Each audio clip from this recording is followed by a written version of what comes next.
So, ఈ మధ్య కాలంలో మనం ట్రీట్మెంట్స్ చూస్తున్నాం. ఐవీఎఫ్ కానీ, ఐయుఐ కానీ. సో, ట్విన్స్ ఎక్కువ ఉంటున్నారు. చాలా ఫ్యామిలీస్‌లో ట్విన్స్ ఉన్నారు. బట్ ట్విన్స్ అనగానే కొంతమందికి సన్నగానే ఉంటారు.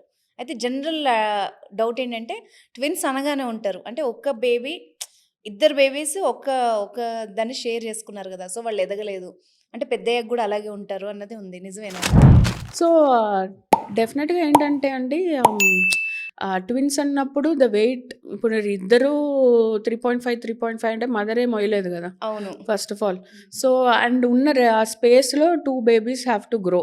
సో, డెఫినెట్‌గా యూజువల్లీ 1.9-2.5 మధ్యలో ఉంటారు. సో, వెయిట్‌లో ఉంటారు. కొంతమంది 2.2 పుడతారు. హ్మ్. సో, 2.5 కానీ అంతకు మించి పుట్టరు.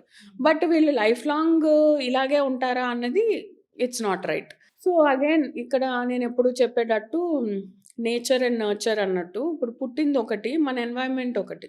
సో, హ్మ్. పుట్టాక గూడా ఎదుగుదల ఉంటుంది. వీళ్ళు చిన్నగా పుట్టారని లైఫ్ లాంగ్ చిన్నగా ఉంటారు అన్నది మిత్. ఓకే. అంటే డెవలప్‌మెంట్ వైస్ గూడా కంప్లీట్‌గా డెవలప్ అవుతారా? ఏమన్నా వాళ్ళకి ఎక్కువ కేర్ తీసుకోవాలా?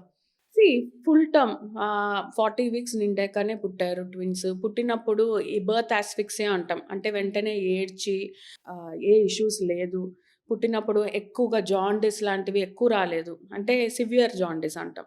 సో, ఇలాంటివన్నీ లేనప్పుడు there growth will be like a normal any other new born baby. Hmm. Yeah! So, if complications ఉంటే ప్రీటర్మ్ పుట్టినా, మరీ లో బర్త్ వెయిట్ పుట్టినా, హ్మ్. పుట్టినప్పుడు సివియర్ జాండిస్ ఉన్నా, సో, ఇవన్నీ can affect the brain. So, అలాంటప్పుడు they can have issues. But general రూల్‌గా ట్విన్స్‌కి ఇష్యూస్ ఉంటాయి అన్నది లేదు.